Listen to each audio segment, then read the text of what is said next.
اشرح لي صدري ويسر لي امري واحلل عقدة من lisani yafqahu qawli. Amma ba'd.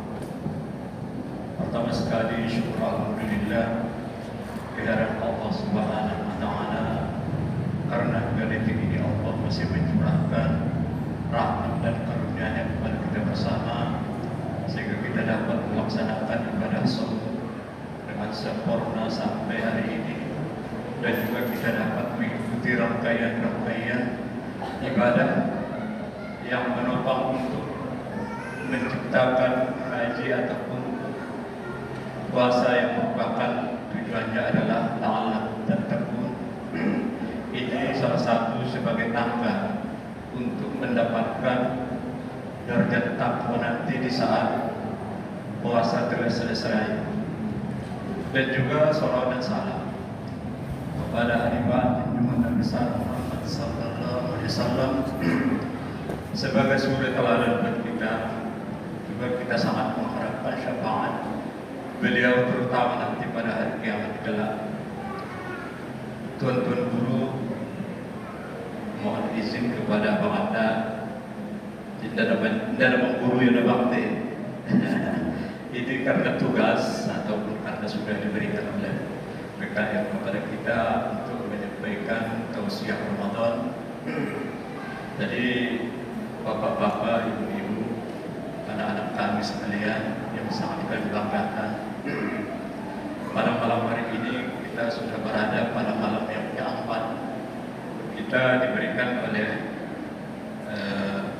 BKM judul memaknai rahmat di dalam bulan Ramadan. Berbicara tentang rahmat, itu merupakan kasih sayang Allah kepada setiap ciptaannya. Apakah itu binatang, apakah itu jin, apakah itu manusia, ataupun misalnya hewan, ataupun itu tumbuh-tumbuhan. Itu Allah mencurahkan semua rahmatnya kepada yang Dia ciptakan. Rahmat itu tidak tertentu kepada kita yang beriman saja. Coba kita lihat, apakah kita menjumpai puskesmas binatang yang ada di hutan? Tentu tidak akan dijumpai ada puskesmas binatang di hutan. Tetapi kita tahu bahwa binatang buas itu saling menerkam. Tetapi di saat mereka luka, mereka tidak punya rumah sakit, tetapi mereka sembuh sendiri. Itu merupakan rahmat Allah kepada binatang.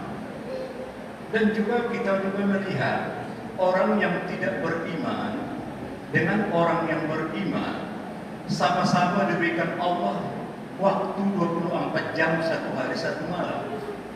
Tetapi kalau kita lihat masalah katakanlah ekonomi, mereka lebih mapan ekonominya daripada orang yang beriman.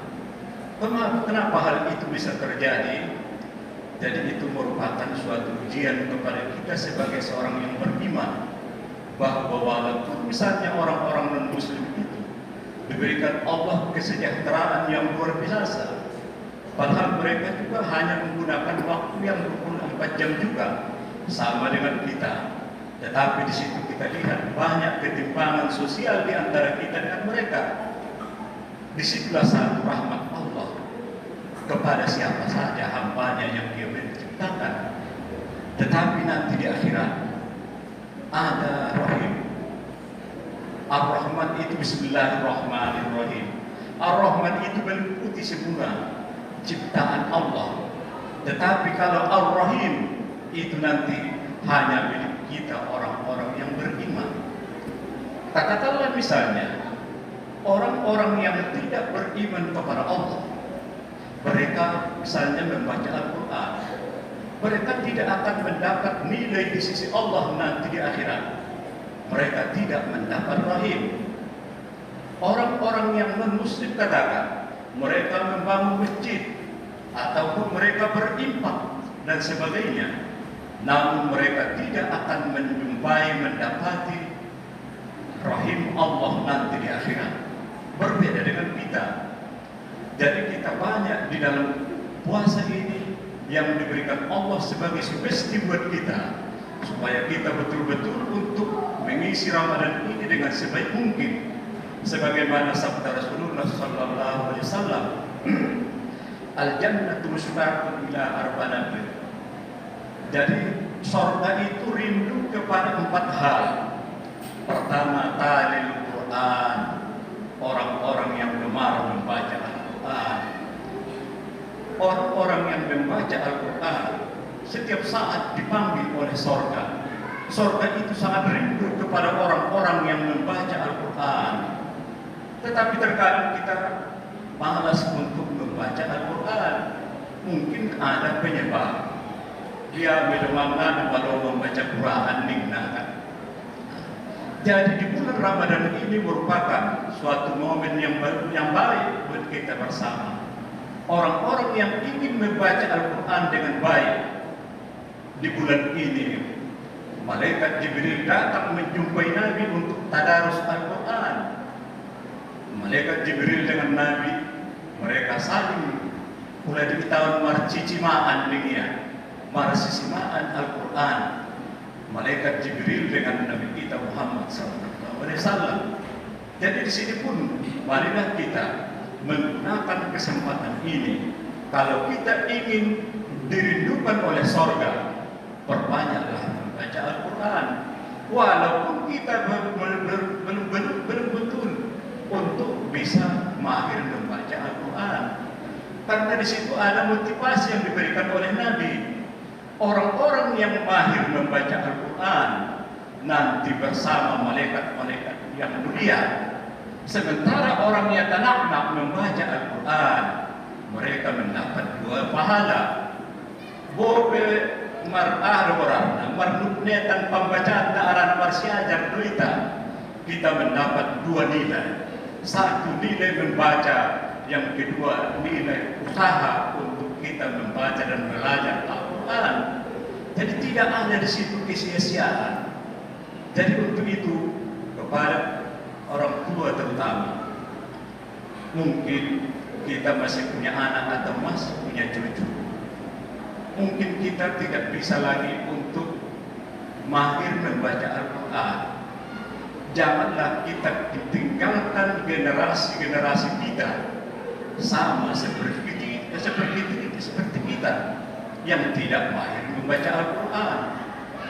Alangkah ruginya kita sebagai orang tua yang telah dititipkan Allah kepada kita amanah, itulah anak.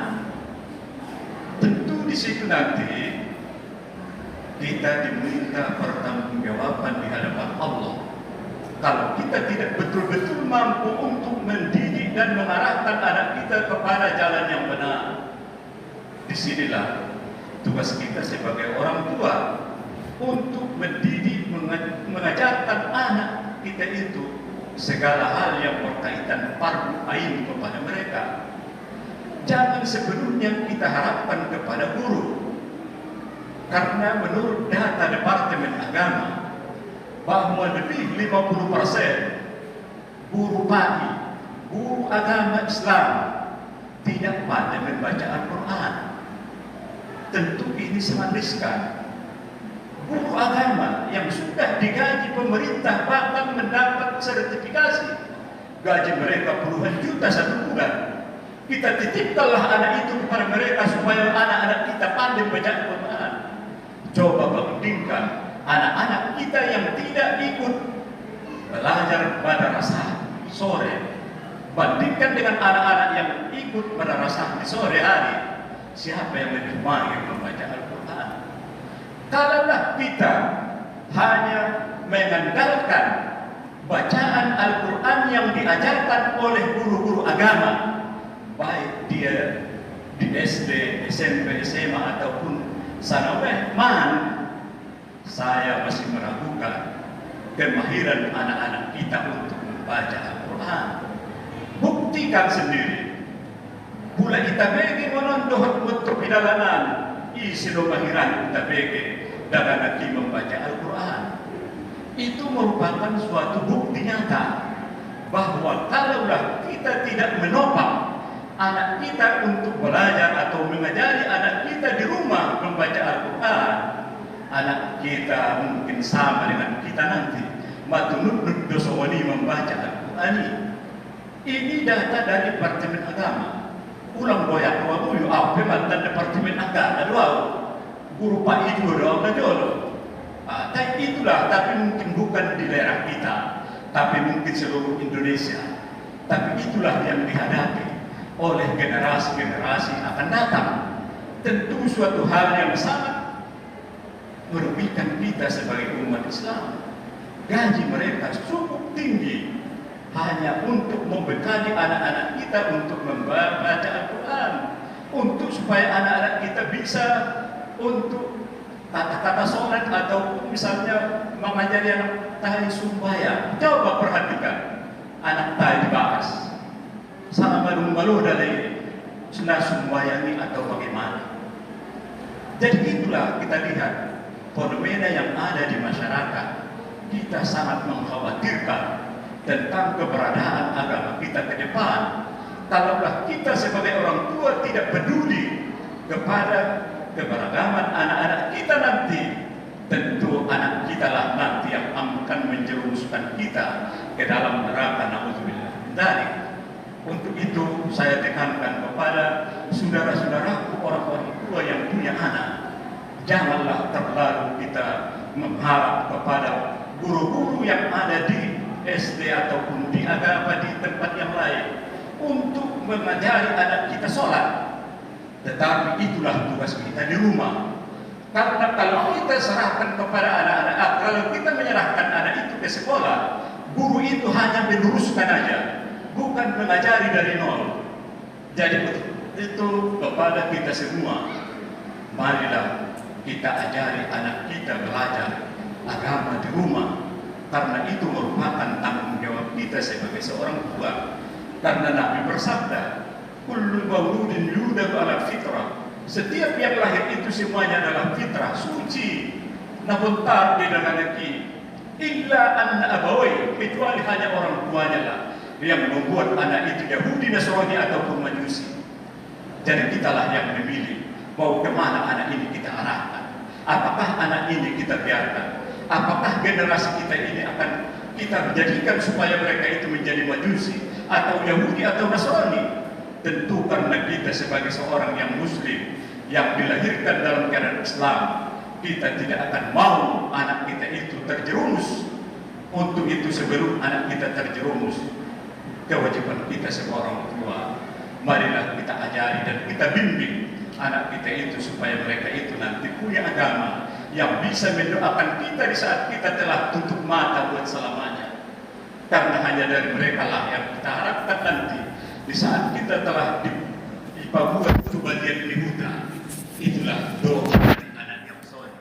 Kalaulah misalnya anak kita itu tidak pandai berdoa, tidak pandai sholat, tidak pandai baca Quran, bagaimana mungkin mereka bisa mendoakan kita sebagai orang tua? Padahal kita sudah banting tulang siang dan malam untuk memberikan kepada mereka kehidupan. Namun di saat kita telah tiada, mereka berebut dan bahkan mungkin mereka nanti membuat beban kepada kita di saat kita telah berada dalam kubur. Untuk itu kepada orang-orang tua kami perlu kami tekankan, marilah kita ajari anak kita, marilah kita bimbing anak kita, semoga anak-anak kita ini menjadi anak-anak yang soleh. Jadi Tarasudi juga kebetulan tugasku di Palembang Molas Banton sebagai seorang tua, ya. Jadi aku sama kita rahmat do, dan balik-balik sama dia. Jadi karena barangkali mah 3 menit tuan. Padahal dia 20 menit dulu gimana? Jatah kan. Jadi ansulang terlalu malam terus kita pulang. Jadi nanti kita tugas pertama, berikan bimbingan arahan kepada anak kita, karena itu merupakan kewajiban kita. Jangan kita penuhkan kepada guru, karena guru itu hanya meluruskan apa yang kita ajari di rumah tangga. Kalau kita ingin anak kita menjadi anak yang soleh, tidak terlepas dari doa dari orang tua. Nabi Ibrahim alaihissalam selalu berdoa di saat beliau itu mengantarkan putranya Ismail ke tanah suci Makkah. Rabbi habli minas sholihin. Jadi kita doakan, kita doronglah, di samping kita telah berusaha untuk membimbing, mengarahkan anak kita, jangan lepas dari doa. Maka di saat tidur malam terbangun di tengah malam, di saat kita berwudu dan kita sholat tahajud, doakanlah anak-anak kita supaya anak-anak kita itu menjadi anak-anak yang soleh. Bukan kita harapkan anak kita anak yang kaya raya, tetapi yang kita harapkan adalah anak yang soleh. Karena biar bagaimanapun doa dari orang tua itu pasti langsung diterima oleh Allah Subhanahu wa Ta'ala. Kalaulah kita doakan anak kita itu sangat kaya, mungkin dia nanti lupa kepada kita. Tetapi di saat anak kita menjadi anak yang soleh, itulah nanti penyelamat kita, itulah nanti benteng kita, itulah nanti tameng kita di akhirat. Karena biar bagaimanapun anak yang soleh itu merupakan dambaan bagi setiap orang tua. Wabillahi taufiq wal hidayah. Wassalamualaikum warahmatullahi wabarakatuh.